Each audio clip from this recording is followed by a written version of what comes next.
Hey, Shayna, thanks so much for joining me on A Well-Designed Business today. Hey, Luann, it's great to be back. Thanks for having me. Yeah, I'm glad you're back, and I'm glad we caught up a little bit off air about your new baby that joined the world since Yes. the last time I spoke to you. So Oh, congratulations. thank you so much. Yep.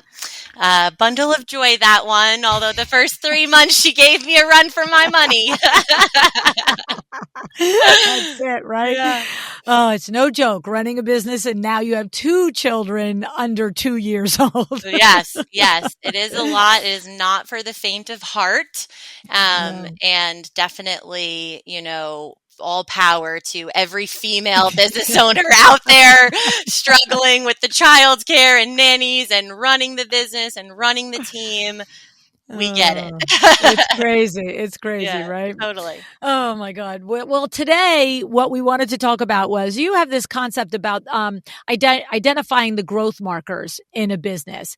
And I am curious about this statement. Of course, it brings, all different ideas and concepts to my mind, which I'm sure as you go through it will make sense. And I'll have probably like, oh, I call it this, or never thought of it that way. So kick us off. What is the basis for this statement and this conversation for you today, Shayna? Yeah, so I'm meeting designers, about 20 new conversations every month, and I'm just finding a through line amongst everyone, which is so many people are stuck in growth marker one, which what I consider growth marker one is you are the business. You're doing basically everything yourself, maybe a tiny, tiny little bit of outsourcing for those skills maybe you don't have, but really you're doing everything yourself. And it doesn't matter if you just started. I'm meeting designers who are 18, 30 years into the business and they're stuck, right? The longer you're in, just the more burnt out these people are feeling. The passion is starting to go. And the challenge is really breaking the boundary and building what I say is the first ring on the ladder to that next growth marker, which is running a business. And this, as you know, Luann, I'm sure we could go on and on for stories on this call, is painful. It's painful Yeah. to go through those early days of really running a business.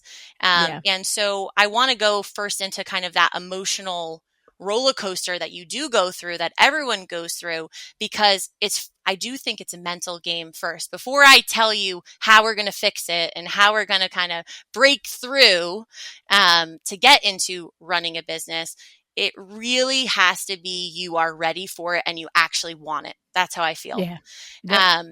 And you have to decide if it's the right fit for you or not. When it's just you, I remember those days. I made killer money.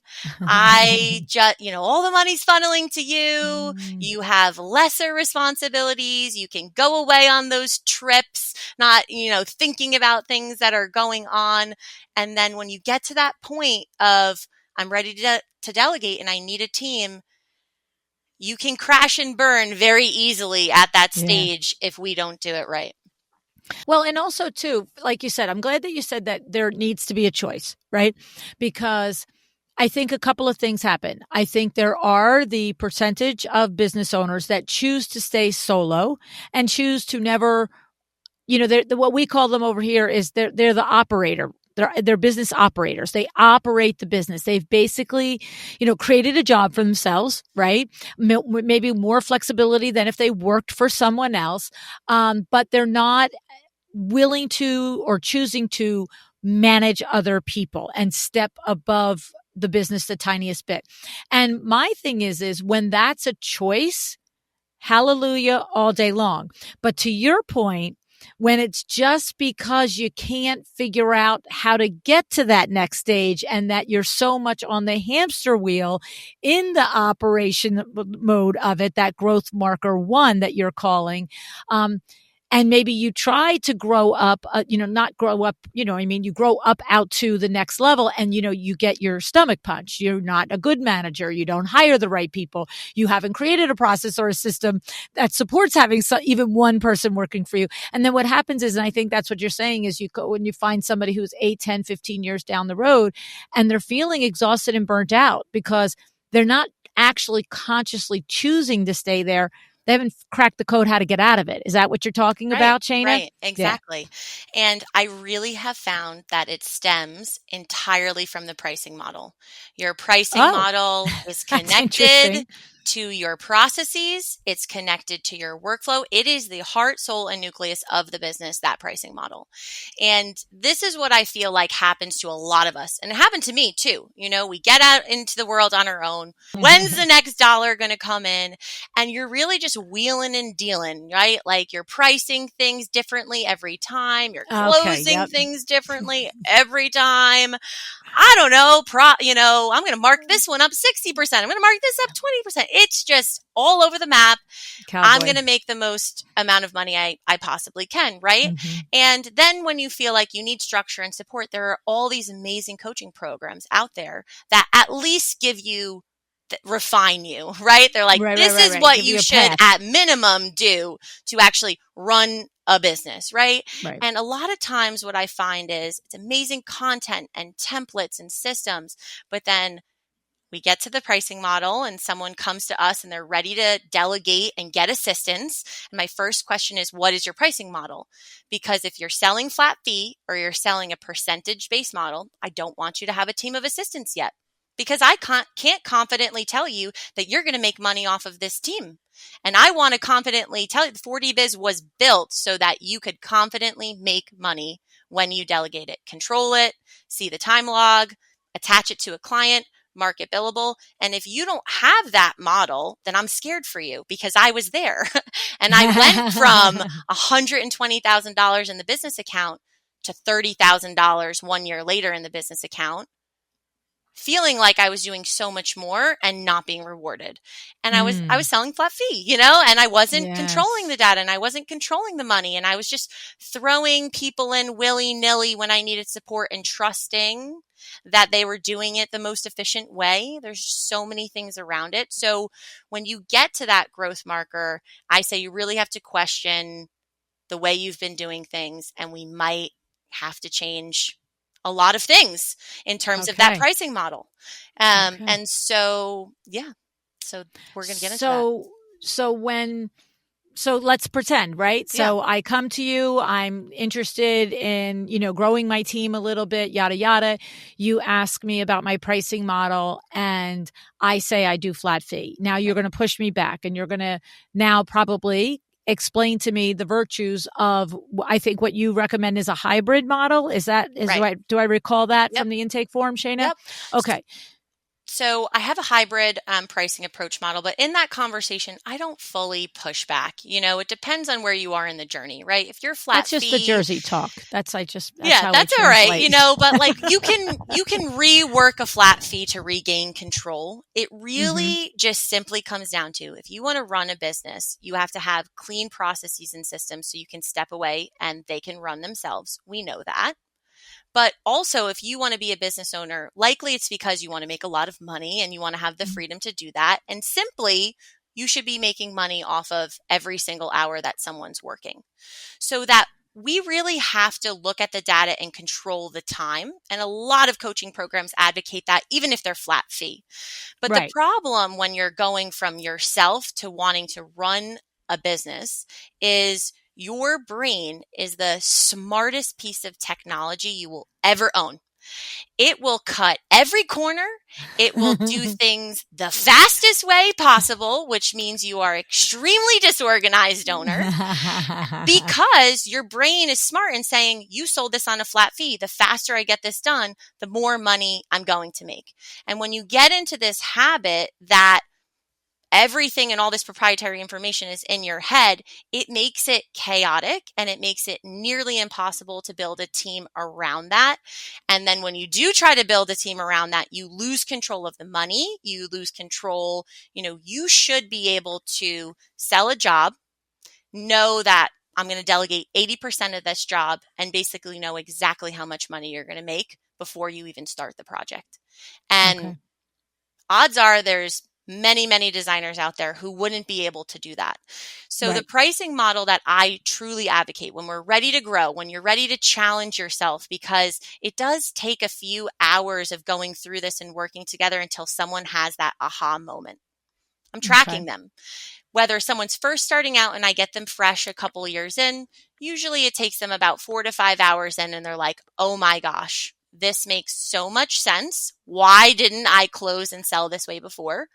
Versus someone who's 18 years in who I'm working with now, it took her 34 hours to really get that like, oh, I yeah. get it. And it's Yeah. still very hard for her because she's just used to doing She's it all coming with herself. all her own biases, Habits right? are Of the hard to ways break. that, Habits it's are coming with the way it hard. was always been done. Yeah. Exactly. And if you And don't, she's probably had a fair amount of success in yeah. doing it that way. Oh, yeah. So she's got the evidence that it works. So it's kind of like, Totally. well, why would I? Yeah. She's making $300,000 a year. It works. She's making 300,000. Yes. She's making killer money. She comes Yeah. from an amazing story, not from wealth, and put her kids through college with no loans and all the things. Wow. But she is so burnt out, so unhappy. And she did just say to me, you know, and I haven't even felt a single ray of sunshine. I feel like I haven't felt that happiness. And she just said to me, I have to tell you, Shayna, in the past month, I haven't felt happier. I'm like, you're not happy enough. Like if this is your happiness marker, we have some serious work to do to go beyond that. So it does challenge you. And you know what? To change this pricing model that we're going to get into, it requires more work. It requires you to make time to work on the business, to be able to make it make total sense to you so you can make it total sense to your client, because that confidence layer, the way you pitch, the way you close, the way you bring them through the deal structure in an organized fashion to be able to negotiate and have an 100% closing rate at the end of this process, because we can close any client through this hybrid approach. It does require a 3-step conversation. It does require commitment and dedication to abiding by this process, to leaning on this pricing tool we developed, to embodying it, to make it make sense to you, to when you sell it, owning the process that we've and the foundation that we've laid down. And then we've got all the data in the world for us to look at, paint a picture, figure out a break even. What's your base? What's your zero, right? Like everyone's zero is different. Right. One company, our zero is 50,000. We don't go, that's our zero. We never drop below that. It's almost like the money doesn't exist. You know, different companies have different zeros. For an interior designer, your first zero is, what are all my bills? What is everything I have to pay for, including all my luxuries? There's your zero. That's done. right. You know, it's a very fast exercise we do. Usually in that exercise, when we're going through bank statements too, well, I'm like, cancel that piece of technology. Why are we still paying for that? Like, exactly. Right. It's the cleanup. It's yeah, the cleanup, exactly. Right? But it's very hard, you know, and that's what I wanted to talk about first is like, there's so many times we're at this point where we're a team of 14 now. And we're hiring. At this point, I've got us on target to hire every 3 months. So by end of the year, we're already hiring again for another 2. We'll be at a team of 16. So I feel very confident in the way that I'm advocating this change to control the data, to control the profitability. Right. Yeah. Living it, proof of it. But I almost quit like probably 4 different times, you know, because it's a painful climb to get to a point where I just went away to Ireland for a month. Wow.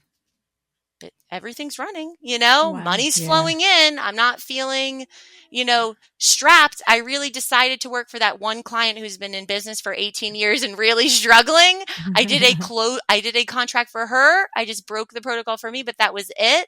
I didn't have to do it. I just wanted to, you know? But that's, I think, everyone's dream of what they're looking to build. And the reality of that emotional journey is it's not easy. But once you get there, and it does take, I would say confidently, you know, 2 to 3 years to really, if you take all your shortcuts and learn from everyone who's done it and really listen, absorb, and you're not like me who's got to learn the hard lesson every single way, regardless of what you tell me, I will take it in and I will probably still do what I said I was going to do. But if you are not very coachable, huh, Shayna? No, not very coachable. At this point, I would say I know the right questions to ask. But yeah, if you're at that point, things have to change, and emotionally you have to be prepared for this journey that you're going to go through, because when you go from I am the business to I want to run a business, financially, it is a pullback.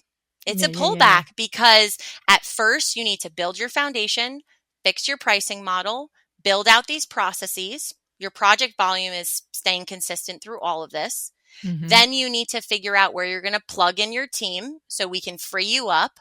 That's Mm-hmm. financial pushback. Then Right. we're working on bringing in more projects. Then we get back into growth.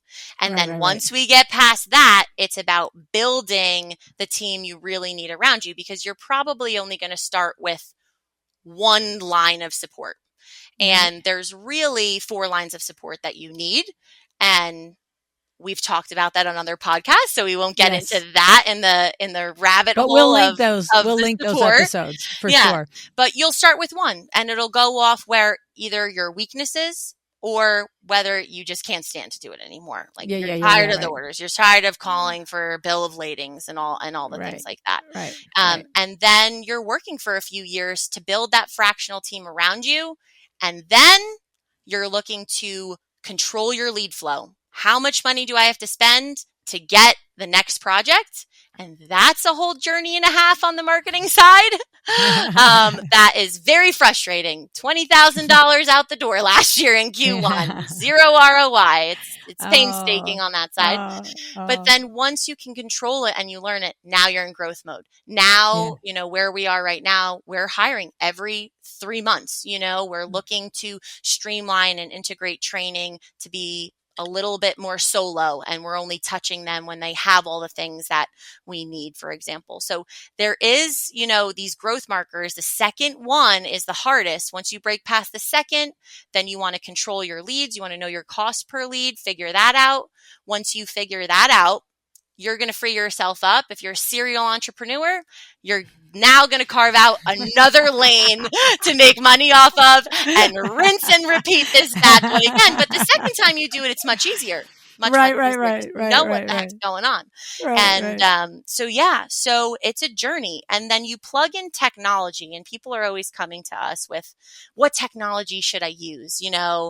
All these things, Material, Design File Studio, all of them are not going to be everything.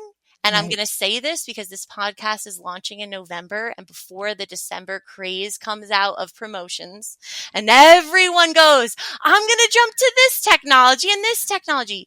You are just resetting your processes every time, Yeah, yeah, yeah, yeah. unless it's strongly problematic. There is not one technology out there that is going to solve every piece of this process. So hopefully someone's listening now and does not make that switch, because it doesn't really matter how you get things done either way, as long as we carve it out, it's consistent, and Yeah. other people know exactly how it gets done, and we just duplicate it. Yeah. The only thing I would say on that is that I agree with you. Number one, there is no one piece of technology that is going to run the entire business, right? Like you're going to have a little of this, a little of that, a little of that, right? The only thing and it's just as a like, oh, well, I was going to move. I have in my business here, we have been on, spreadsheets. Then we were Trello, I want to say. Mhm. I think we were on something in between. And then for a couple of years, we sat on Monday.com. Oh, we were Asana. We were spreadsheets, Asana, Trello, Monday.com. And we were there for the longest time, 3 or 4 years at whatever point it was. And then this past year, the beginning of 24, they moved us to, I talk about them like they're like this outside entity. The two rock stars that work for me, Diana and Mariali, decided we needed to be on ClickUp, and their reasons were well founded. Yeah. But I'm going to tell you what, as we're recording in October, I still can't use the damn thing. Like I can use one board, the podcast production board. Thank God I can use that board, but I cannot manage it. And so I would say if I were a solo, that would have been, or if I were a smaller team, right? If it were 3 of us, but we're like 10 or 12 that touch everything that we do here, right? And so it is the most efficient for all of the other people except me. 100%. And so But if I were a team of up to say 3 or 4, I'd be like, no, it has to be about me. It Mhm. has to Yeah. be about me. Right. And so what happens now is Diana and Mariali are constantly doing end arounds on ClickUp so that I can function. Yeah. It's kind of obnoxious, but But it's they the work around thing is, you. yeah, this works better for all of them. So if you are in a particular project management platform and yourself and you're just like, I can't get it to work, like my aha is if ClickUp was the first thing we ever did, I would have been like, Luann doesn't know how to use this technology. But I loved Monday. It made sense to me. I understood it, And so I just want to say, if a platform isn't working and you really have given it the college try, then definitely go try a trial for a different platform. That's Totally. all I want to say. Totally. Yeah. I think I'm more Because talking they about these are the like same, but they're not. yeah, I think I'm more talking about these invoicing softwares. Like that's the big change for the solos. Our common Gotcha. client that's coming is exactly what you said, right? When you're small, and I talk about this all the time, the machine works around you. And even Yeah. when you're big, the machine still works around you. Your team is working that technology around you. Evelyn does this Right. all the time for me. She'd be cracking up on this call. Even if I can learn, I'm like, no, I'm not accountable. It's like, for example, if I demo someone, right, and I send them a follow-up, anyone listening, you would actually see that Evelyn is CC'd to our follow-up. And after that, I can hold myself accountable to replying on a second email to her to copy and paste my notes. Because Yeah. I am not responsible to going to high level, changing And them put in it their in lead there. funnel, doing the Yes. basic little things, which Yes. then she has automated to beautifully follow up with them 3 times, email me if they didn't, to respond to the original email if they have not responded from those 3 automated. You and I are exactly I can't, alike. Yeah. and I Yes. think many, many, many owners doing a lot of things are like that. The Yeah. machine works around you and what you can do.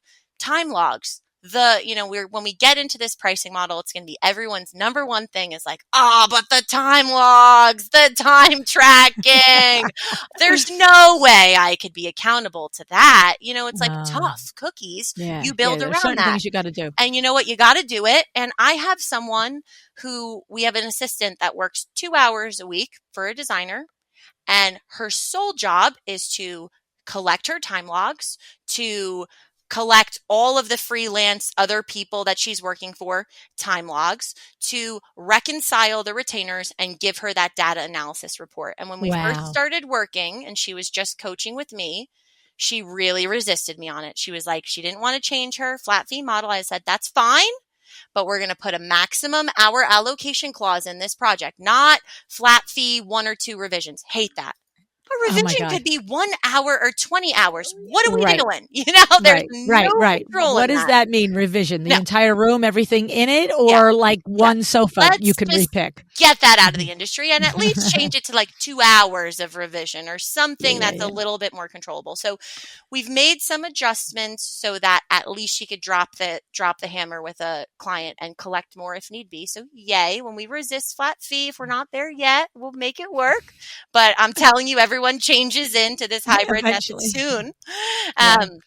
But she got into the time tracking and like 2 weeks later, she emailed me. She's like, I got to tell you, I really hated you for this, but I just saw someone spend 8 hours sourcing for artwork on a project that like, I can't bill the client. I couldn't bill the client for that if we were doing your hybrid hourly approach. Like, she's like, this is just insane. It's like the clarity. Yeah. It's the clarity. That's the thing. If you don't pay attention to the data, you have no idea what's happening. No idea. People make such absurd, frankly, suppositions. Yeah. I find it in my one-on-one coaching often, and it's not out of negligence on the part of the business owner. It's not out of ignorance either. It's really just like, we all, like we said about your one client, we have our built-in biases on what our belief structures are around. Yeah. And if you're not looking at the black and white that your team has spent 42 hours on a particular project and in your flat fee you allowed for 30 hours, well, then you probably move along every month and every project thinking this takes about 30 hours. But it's like, it's leaving money on the table. It's Right. taking it and tearing it up. It's Right. just not, yeah. Right. So And you in the do terms have of to the flat face it. fee, yeah, you can use that. I say that all the time. You got to pull back that flat fee to where we can stay in control, which is the first presentation of the full design. There can be some scope, little things that we can uncontrol, but mostly we're in control until that point. And then at that point, cat's out the bag. It's like every client can go swimmingly. You could have that quick and easy little revision, or you can have a client like I had who changed her mind 12 times on an area rug in a guest room that she only wanted to spend $1,500 on. She had a $100,000 budget for furnishing 3 rooms. It was very high end, but her little dogs peed on her area rugs. And she's like, I buy new every year, so I don't want to spend a lot. Thankfully, I wasn't a flat fee with her, right? And after just hours and hours, maybe being like, Cindy, we've spent you so could have much bought time. 5 rugs in this time. Right. Like, go find the rug. She kept changing. Go find it retail. Let's go buy it. Like, it was just like, at this point, I don't want to charge you any more time. But when you're flat fee and you don't have that protection, and I was collecting from her, so I wasn't frustrated. Guess what? Someone in that flat fee would have been really frustrated with Cindy if you didn't protect yourself, as she was just having her own little she didn't care. It wasn't about money for her. It was just the process. She's got the money, right? Whatever, But if you're in your flat fee, you're certainly sitting there frustrated, wanting out, and it really always does come down to the money. I always ask people, if you would have got paid for that time, would you have really been frustrated?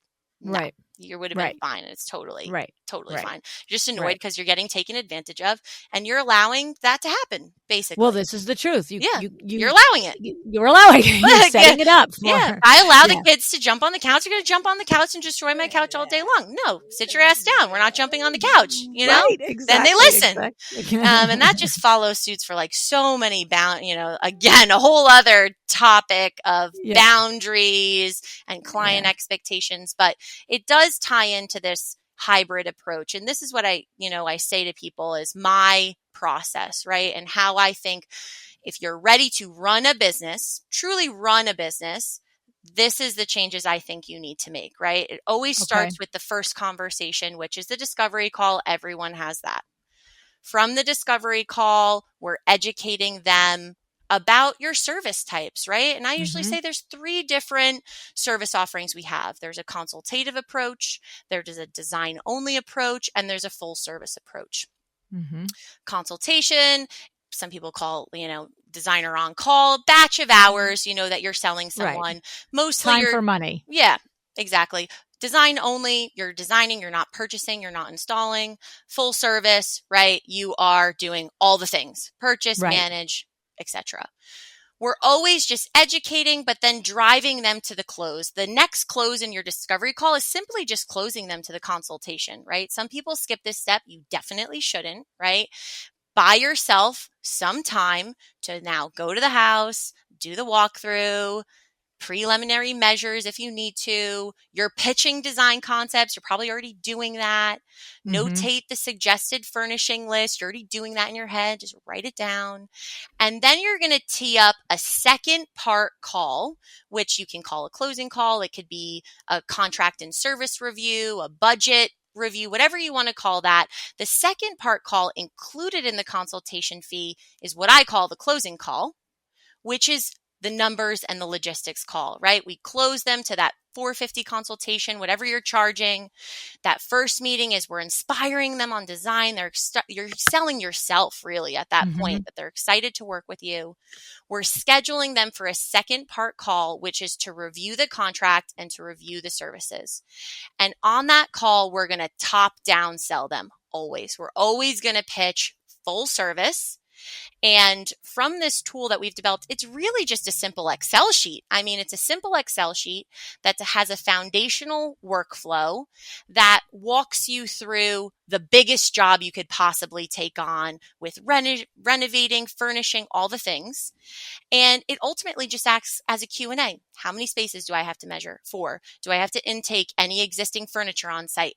5 pieces. How many inspo boards you need to do? Does a client have an intake form you need to review? You're going to have a meeting. You're going to align the aesthetic and direction. You'll also take the field measure at that meeting. You'll kick off into your concept drawing or concept rendering phase if you're going to include that. We review and approve that. We kick off into our procurement phase after that. We go into our revision loop after that. We get all detailed schedules and everything completed in contractor communication. We line up this whole thing, which I already have done, but we customize because everyone's different. There's not one exact perfect way to do it. And everyone comes to me and says, I don't have a process. You have a process. Once we talk, you have a process. We might have to refine it a little bit. You might not have it documented, chaos, but you have you kind of know what you do. Exactly. Yeah. If you've collected money and completed a project, there's something there that we can that we can pull from. So we outline that, and it's just a simple Q&A.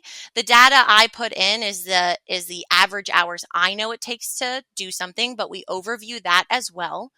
And out of that, we've coded that, and we have connected logic to a project summary page, which you can copy and paste into a contract, which simply says, here's the estimated hours that this project should take based on all these deliverables we factored in. Here's the range. Here's a summary of it broken down because it's a lot of line items on the detailed page. We just break it down as a summary of concept drawings, detailed drawings, procurement, presentation boards, client meeting site time and communication, vendor and trade communication, revision time, product order and tracking time, right? If we're going to put that in there, if you include that in design or project management, that's a whole conversation we talk about, right? So it's a simpler view, right, that we're looking at.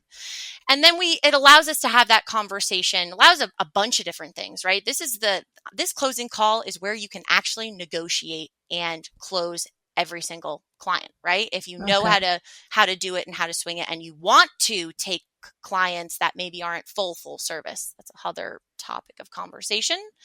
But this tool allows us to top-down sell and then allows us to negotiate with the client, not by reducing our fees if the pricing doesn't align, but by reducing our services of what we're going to offer.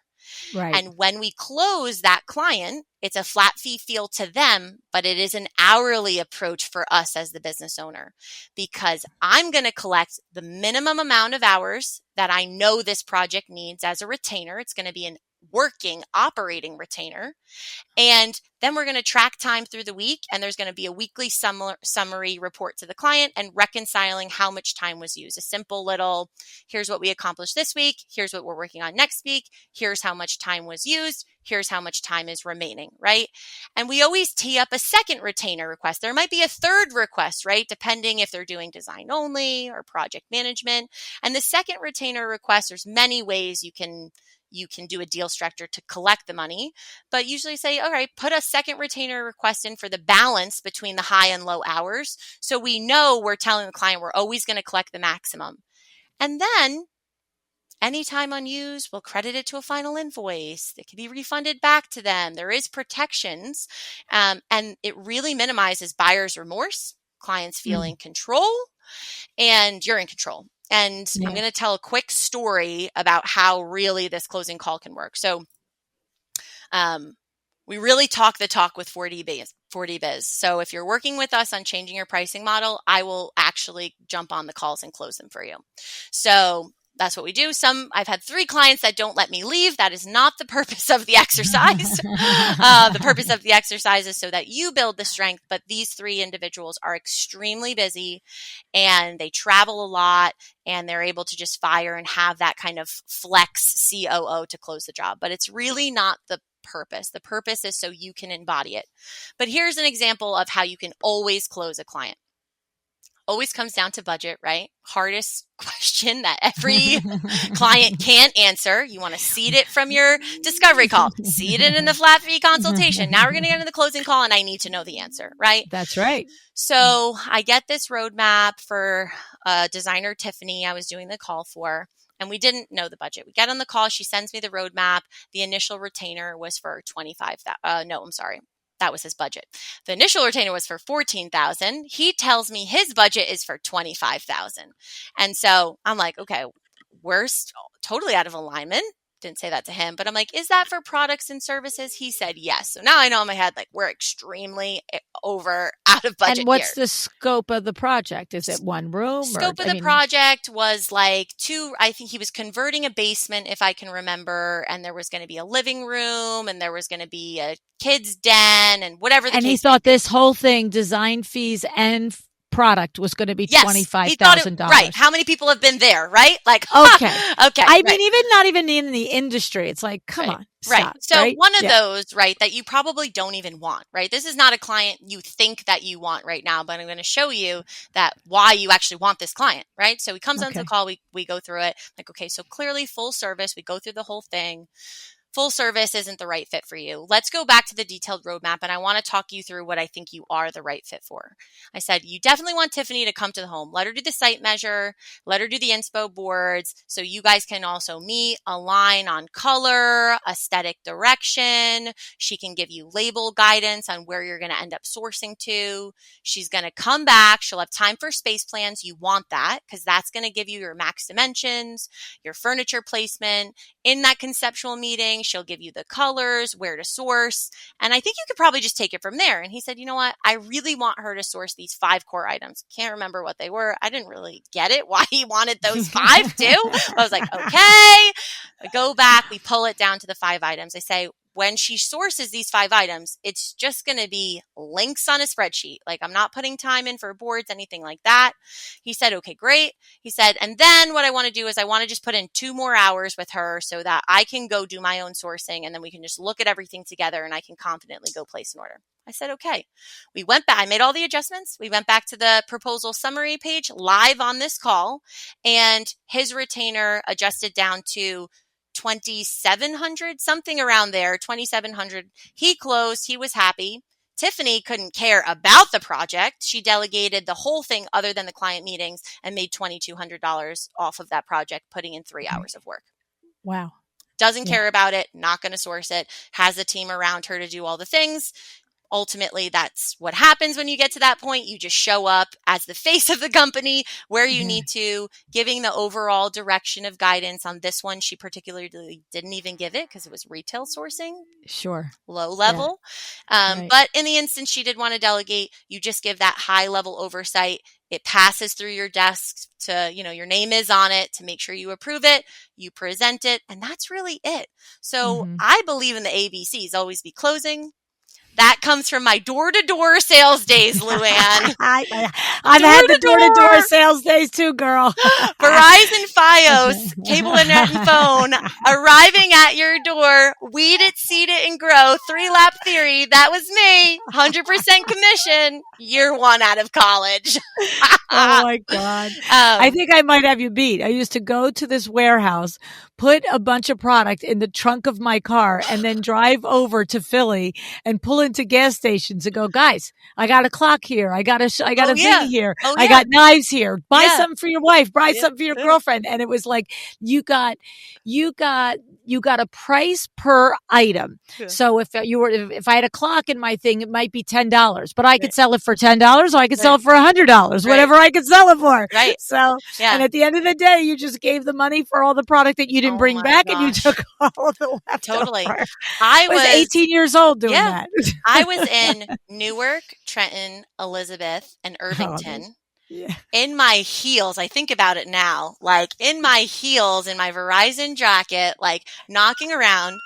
And so I've had the kids like you come into the works. And you get and it's like it didn't even matter if they couldn't pay their first month bill. It was like the beauty of the whole thing. It was like, as long as you get installed, I got paid, and like they would have like the gift card or whatever. It'd be wheeling down $250 discount. And then they knew me in those parts as Miss Rose. I didn't even go by my full name. So I'd be Miss Rose, I got someone for you today. I'm like, great, $160, full package. They got the ONT on the box. Like I can get that $75 discount, like make $160 for the day. I'm like, ooh, my day's done. Like crazy. But it taught me like the most, all these sales acronyms I used, the top down to everything came from that year working on 100% commission. Yeah. In some rough parts. So I know, right? And I have a question for you on the thing. So, just so that we have clarity, I believe that I understand that the point of that story is not to tell a designer listening the how and why you take what somebody said was full service, like a client who said, I'm full service, and to take them by choice. Let me figure out how to describe this.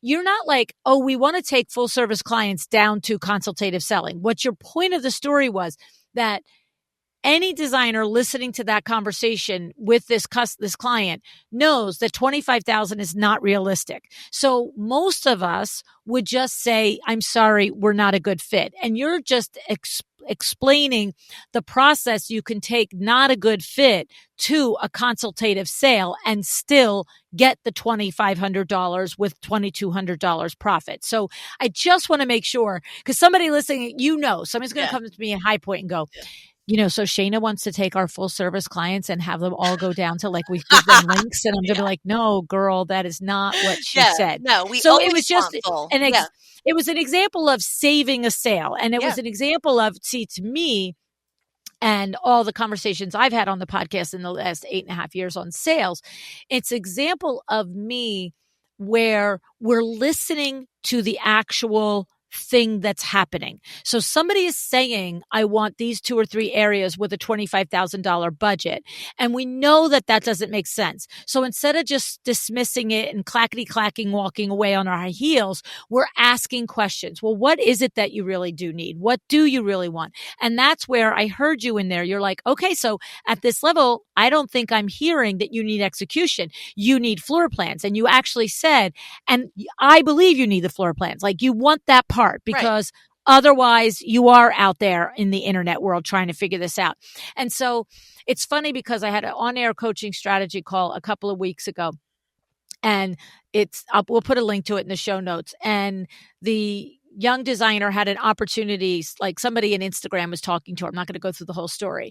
And she went on to do, quote unquote, just for argument's sake for this discussion, selling something the person wasn't ready to buy yet. Like she wasn't really listening and not engaging. And so you could have had that same engagement and it ended up with a standstill with the person just unrealistically thinking that 25 was a great budget. And you would have just said, well, thanks, see you, go find somebody who will do it. That's your prerogative. But it's the selling in there is the understanding that we need to pick apart the questions to figure out. And then, to your point, take a look at your ladder of services and go, well, there's still something here that I can sell this person. There's still there's still a way. Let's talk designer speak. There's still a way I could serve this person. Right. Well, because, designers aren't selling. Hello. Yeah. Okay. And you know what? To that point, Luann, like some firms, you're only going to want full service. And that's right. You might graduate to that. Hard right. no. The right. of this selling exercise, right, is to control the hours of your sale and align your client's expectation. Right. So it's those two things. Yes. And then in the example that I gave where that's not who Tiffany, the principal designer, wants to work with that client, but she's got the team around her that she can have someone else run it and just show up when she needs to. And that profitability for 3 hours to make $22. Right. Pays somebody's paycheck for 2 weeks. Worth right. it, Yeah. Regardless, it's all about hours and profitability. So when you're selling this way, the beauty of this exercise is now when you start to build a team, you can actually figure out how many hours you have in your pipeline, right? Because the average project, I say 3 months. Someone could argue me that, with project management, of course not. But we're just talking about the design phase right now is about 3 months. Right. So I have a client we're working with right now. She's really struggling. Again, she's 18 years in. It's all the money's gone to her. She's having a really hard time paying people. And we had to do this data exercise together. In the past 4 weeks, we closed 2 jobs together. She just pulled it up in front of me. It was like over $30,000 between these 2 jobs. We closed them higher than she's ever closed before. Everyone says that they're closing higher than they ever done before, but it makes sense to the clients. So we get it to close. She even told one client that we closed for $22,000 in their initial retainer request that had probably come in around 15. And so we really thought on that closing call, I was prepared to pull back the renderings, to pull back certain things to get her closer to that number. Client wanted it all. She was like Great. floored. She was like, what? Yeah. So the point of that is now after that, she's struggling with the delegation. So between those two projects, we added up that we sold, I believe it's around 230 hours. And so we divide that by 3 months, we divide that by 4 weeks, and now we know how many billable hours we have collected on average that we have right now. You're going to sell more in the next 3 months, get out there and sell and free you up. Now I can help her pull back and figure out where should her assistant contract be. And right now, that averaged out based on all her points of delegation. We're going for maximum delegation because her goal is to step back from this business and make money. Mm-hmm. That's not where everyone starts. Sometimes I say your first point of delegation is 20%, right? That's going for 80%, right? So it's a big role reversal. So it wouldn't be the first data, but her data is 12 hours weekly. Based on all the hours she plans to delegate, it's very easy for us to pull back and say 12. Now, instead of her running out of hours all the time, being stressed out to be consistently asked for more hours, more money, whatever the case may be, we can do a clean data breakdown. And every single month, we're going to keep looking at those numbers to figure out where her pipeline is, how far out she's built out, and how many hours are going to increase in that team. And then you match in the exercise of, I only have X amount of hours to put to this. And that's where your balance comes. And for her, she's actually has 2 businesses. So one runs itself. The other she's always struggled with.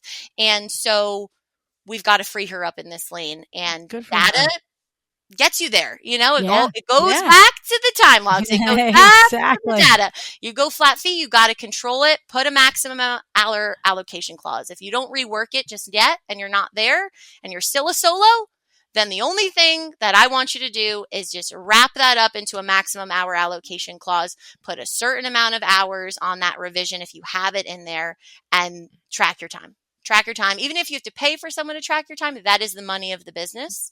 Sure. And when you go to do this hybrid approach and you collect retainer and you collect hourly, then you can really confidently pay someone to track that and just take care of all your invoicing, all your billing. Have another face to that. Get yourself away from money collection because you get too personal with your clients. Remove yourself. It feels better, when the retainer is replenished. Someone else is reconciling the retainer and doing the summary for them. There's a line of defense. They get upset. They're not upset with you. They're upset with them. You come in as the good guy later. Right. You come in and swoop in and make it all nice. So many ways and so many ways to benefit it. But that's how I feel. Growth marker 2, the hardest. Running a business, so hard. So many ways I can go into that. My personal experience, it comes all from the pricing model. You're struggling. It's your pricing model, which is going to tie to your processes. We first you have to embody that manually. You don't need technology for it. Once you embody this process we talked about, you have the discovery, you have your consult, you have your closing call.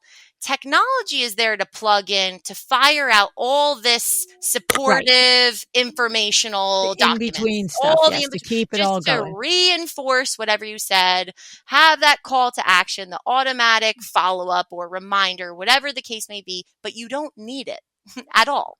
You can run that manually, and you have to feel it manually so that eventually when you plug technology and information in, you're matching what's actually funneling out with what's going on. Exactly. So yeah. I mean, it's very interesting stuff. And I think that the way you approach it is systematic. You have it down the way you do it. And so when somebody comes in and they're looking for that support and that help in all the different ways that 4D Biz gives the help, it's the clarity is there. I mean, it's so funny because you mentioned that you have to have the clarity in your pricing model. You have to have that approach. And you said you have to really get it. And then you have to make it so that the consumer can understand it. And that is one of the biggest conversations that I have in my one-on-one coaching clients.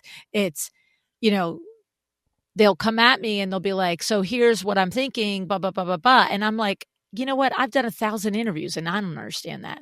I just, you gotta mims it's too convoluted. It's like, gotta mims it, Luann. Make it make sense. That's it. Well, and it's so funny because I've never heard the expression mims it, but I'm like, I'm like, that doesn't make sense to me. I said, if you can't make it make sense to me, And I've had all these conversations. How are you making it make sense to somebody who's a physical therapist and has never hired a designer before? Yep. Like, you know? Yeah. And this was a different client. Like we went through this process, and if you go through the process and we're tracking your closes and your closes aren't strong or not converting, I'm like, it's in your conversation. So get on Yes. the Oh, call. 100%. And I'm like, let's go. She told me, she's like, she's like, I have slight anxiety before I get on a call with you because you like are a bulldozer. But she's like, but then I get out of the call and I feel good. And then I do it. Like I'll have, her next discovery call felt so good. So I'll give the example. So we get on and I'm like, all right, it's in your conversation. So I pitch that oh, I heard so-and-so was referred to you. I'm looking for living room, 2-bedroom, blah, blah, blah. She starts going. I mean, after 5 minutes, my eyes were glazing over. I'm like, I what know. the hell are you How saying? are you doing? Like, And it just wasn't locking. I'm like, you need to say 3 points. I offer these 3 services, and next steps is flat fee consultation. Don't go any further. And what we had to do, and everyone's different. It's no shame to the game. It's like, I think with my arts background, I'm so used to being in that uncomfortable freestyle, like modern dance. I'll do an interpretive dance for you. No problem on a whim, And so, but for her, what we had to do is we literally just, nothing looked fancy. It was like a sentence per slideshow on the call together in an hour. Yeah. And I just would have to press to the next page to help her move on, next thing, keep it moving. Yeah. And we had to loop that a few times. And then the very next week she was like, yeah, that was everything. She needed that. Not everyone needs that, but some people are killer in sales. Some people I really do think that that is one of the big needs in the industry is that there needs everybody. You don't have to say it the same way. I don't think there should be a script of all the different things. Mm-hmm. You have to be true to yourself. You have to say it genuinely, but it does have to be clear and succinct. Yeah. If I am asking you 2 and 3 questions about any aspect of your services, we're done. We're done. You are lost in the water. I am too busy. My brain is working too hard. And I'm just like, and what happens is, to your point, when people's close ratios are low, the other person, the consumer that you're talking to, there's all different personalities on the other side of it. Mm-hmm. So you have the one personality that just immediately is like, this is bullcrap. And you are talking in a circle and I don't have time for it. I'm moving on. Then you have the personality that's like, I don't really understand this. And is it me? Am I not understanding it? Okay. Maybe I should go and think about this. And then you have the personality that's like, obviously I have no idea what I'm doing. I'm embarrassed. I don't want to say I'm embarrassed. I don't want to say I don't understand because I'm supposed to understand this. I'm a regular person. Why am I not understanding how much is this going to cost? So, but the thing is, it doesn't matter what it is. As soon as you get that other person confused, you are done. Yeah. You are done. You are done. Yeah. And interior design is confusing. Yeah. The ladder of services is absolutely bonkers. Yep. Yep. And you know what happens too, I find, is sometimes people just give too much in the discovery, right? Yes. The discovery is like any sales call. It's to give you the overview and build the confidence that you can support them, but it's not to give them all the information, right? I'm not on this podcast on a screen share. Here's the pricing tool. Exactly. No, we're driving interest right now that if you want to make that change and you really want to run your business, okay, this is a good tool for you. If you're just getting started, no, I don't think so. I think you should sell flat fee. I think that's the best approach for you at that stage. But if you're here, you have to make that pivot, and come in, and you have to have those clean processes. Yeah. Yeah. No, I agree. You have to understand it. So, and the other last and final thing on that is, I think a big mistake in the discovery call is talking too much about all the things that you can do before you understand actually 100%. The things that they want. I couldn't agree more with you. I don't want to know all the ways. Maybe I just it's like if somebody, you called somebody and said, hey, I'm looking for information on your restaurant. And the next thing you know, they're all the way through the decor and the how you make a table reservation. And you're like, yeah, I wanted to know the hours you were open. Right. Right. Too much. And you know what? It happens in automation. Right. I made a call the other day to something. I forget what it was. And I wanted to know, I knew what it was. It was Walgreens. I wanted to know if they sold ice. This was the robot version of somebody that gets on a discovery call and just word vomits everything they ever did in their design business. Because in order to find out if the Walgreens had ice, I first had to listen to their pre-recorded litany of their hours, their address, what time the pharmacy was open versus the regular store. And I'm banging zero like crazy, just like, and then Good old finally, zero. yeah, and it's not doing anything. And then it finally gets to, if you'd like information on this specific Walgreens, press 1. Okay, here it comes. Right. Which department do you want? This. Right. I mean, I was like 4 minutes into it till I finally got a person, and I'm like, hey, do you sell ice? And she's Right. like, yes, we do. Thanks. Yeah. And that's the version of us doing too much talking about ourselves in that initial call and not gathering what that client is actually after. Mhm. And also it saves you the whole, I think I have 25,000 for a $500,000 project. Right. You know Yeah. what I'm But saying? also, your only close is to 450 or whatever your flat fee is too. So all these little rebuttals that come in, well, how much? And they start asking, that's how you convert. You take that rebuttal and you use it to convert to your flat fee. Yep. That's exactly the point of that consultation. We'll Right. cater to all of that. In actuality, those questions of budget and numbers are going to happen in a second part call after we go through the design scope. And that is all included in that fee that you're going to have in your inbox right after this call. And all Exactly. of that is reiterating the value of the consultation. Click, pay, schedule, get the Right. reminders if they don't close, right? Yep. Then we get into the nitty gritty. Now you've bought yourself some hours to then dive into that. And yes, if the scope's totally out of alignment, either it's not a good fit and you say no, or you do the ABCs and you close them to something that can work in their budget with a very clear expectations of what service you're actually offering Right. inside of that. And you still do your time tracking, you still do your weekly reports, and no one, when you go to bill more time, it's not a shock. They've gotten a weekly report the whole time, like Exactly. they They're know it's informed. over, or they know they have to pay to continue on. And Yep. sometimes a client, and I had a call the other day from a different client, Brianna, she was like, again, another flat fee. She put that maximum hour in there. She was hesitant with me. She works for investors and Airbnbs. She's like, I don't even think it's relevant. Put it in there. Couldn't hurt. Yeah. Lean to it when Yeah. you need to. And she was just able to lean to it. And it didn't get her an upsell, but it ended the project. And she was like, that's all I care about at this point. That's it. Just That's it. I went don't want to away. be doing things Now I'm her not getting paid her for. Yep. consistent profitability is literally the whole crux of business, I feel Exactly. like controlling that line and knowing that number. Because then in the big, we're going health insurance now, we're putting, PTO, all the things. Like, you don't want to build a team that just leaves you. No one wants that.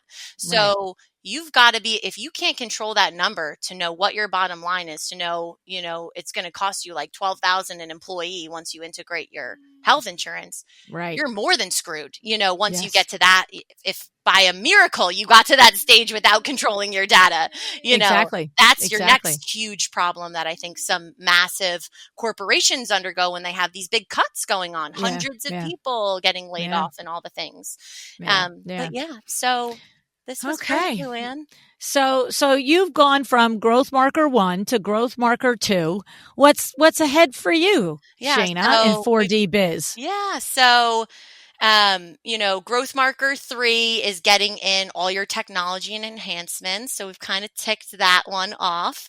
And now we're just in that last growth marker of additional revenue streams, and what more are we going to bring? And, we really believe in this wholesome concept. This industry is very challenging to grow a team. You need 4 different kind of experts around you, and you need them very fractionally. And we've identified that we're kind of missing a 5th branch that you need. So we have the design assistants, we have the admin assistants, we have the marketing assistants, we have executive assistants. Now we are piloting right now a bookkeeping and accounting division, which is super exciting. to integrate. We have 2 CPAs with us now, and an Wow. assistant that's filing the sales tax and another assistant that's doing the books. It's not public yet, but we're in this program where we can actually be sending you reports that you want to see, which simply is like, where's my taxable income at right now? Yes, I yes, feel like yes, that's all it yes. is. So our monthly reports are really just simplified to what you really need to know as an owner. Our CPAs really believe in our hybrid model. So we're integrating this kind of fourth quarter business strategy meeting with the CPA to just have this wholesome, everyone's connected, all under the same umbrella. We all want the same things. You grow, we grow. And if we identify something that we feel like could be working better, whether it's an assistant, whether it's the executive team, we're all working on a weekly basis to really just build these designers up. So super excited about that. And then lastly, we have a final end of the year promo going on. So typically, I only work with people on a contract and annual basis. Okay. I don't know if we're ever going to do this again. I'm going to do one time and see how it goes. See how it goes, right? But we're going to do a promo for exactly what we just talked about. So if you're someone that you are the business and you're ready to make that transition to running a business and you're ready to start working through that pricing model, streamlining your pricing, enhancing those closing conversations, potentially you're interested in the ABCs and you want to close every job. We have a promo going on right now. It's 12 hours of one-on-one support. You get the pricing tool. We do have a contract template, whether you want to use it or not. We do a little goal setting for your desired salary, which will spit out exactly how many hours you actually need to delegate with what you want to make. And usually it's much lower than you think. So all that's included. So it's 12 hours of one-on-one. I believe we reduced the promo for this call from 2,700 to 2,100. Wow. So we're going to take a limited number of people because it's only me. So it's a limited number of people for that. But in a good time to really shine the light right now before we get to 2025, which is insane. I feel like there's really, even though we're in October, there's like 6 weeks left, I feel like. I know. It's crazy. It's crazy. So now's the time where we're really, you're having those conversations with the accountant, you're looking at your taxable income. I think you're asking yourself either, what am I doing to do better next year? Or are you spinning your wheels and it's time to make some change? And if you're spinning your wheels and it's time to make some change, or you're growing faster than you thought, then that promo package is a nice little kickoff for you to start the top of the year. Very cool. Very cool. I love it. So we'll put a link to that in the show notes, of course. Yeah. And people can spend some time and get themselves organized and with a clarity and a plan and all the things that you're able to provide for them. I love it, Shayna. Awesome. Thanks, Luann. Love. Very good. So this is, we will definitely link the other episodes that you've been on the show because I go through all of the services of 4D Biz.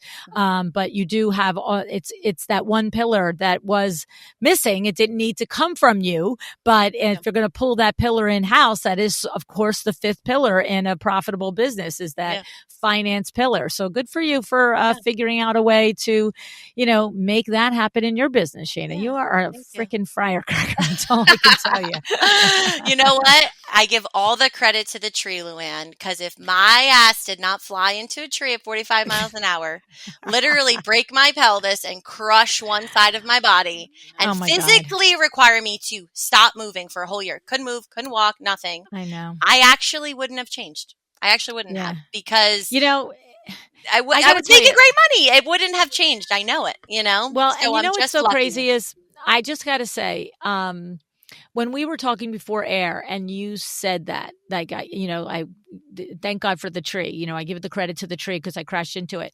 Until you just said this now, I did not remember that it wasn't a figure of speech. Oh, yeah. I literally, I was like, as you were just talking, I'm like, oh my God, no, that's right. She actually did crash into a tree and couldn't move for a year. Yeah. But like when we were talking off air, I was like, oh, that's a funny way to put it. Like I'm thinking like splat, you know what I mean? No, actually, no. I was toboggan to the ambulance, to the helicopter, to the trauma center. No, it was crazy. But, the universe did that to me for a reason because I always envisioned this life that I'm living now, and I Yes. know what, the sights of where we're going is nowhere even near the end. Yes. But I needed to be physically stopped because I was installing my own drapery. I was like, I don't know if anyone knows how much of a nut job I was, but I went from a $14 a day salary. And when I went on my own, if I didn't have to pay someone, I wasn't. Yeah. I literally would have guys in Manhattan because it's concrete ceilings. Like I'm Yeah. like Yeah. using Yeah. my head for extra leverage. Like, someone was like, can I take a video of you? Because you navigate these tools better than 80% of my crew. And I would just like to use it as like, as something to throw in front of their face. I'm like, yeah, sure. Living my best life, ripped, Oh had my a 4-pack. So God. looks so good, like why would I change that? Went to Vegas, extended my stay 3 times. No. So making killer money. And so Yeah. no, if I wasn't physically stopped, I would have been that person 18 years and still installing Exhausted, drapery. burnt. Literally. Yeah. I don't even know Yeah. with these babies how I would handle it because now, building business and having kids is just like this other beast Yeah. that Whole now other I animal. feel a little like, oh, should have, this is men, gives you that little like, you don't have to deal with any of this. I know, Never had believe that me. before, but now it's a little bit in me. I But hear you. I anyway. hear you, girl. Oh my goodness. Well, thank you so much, Shayna. This was tons of fun and Yeah. very informative. I appreciate you. Awesome. Appreciate you, Luann. Good to be here.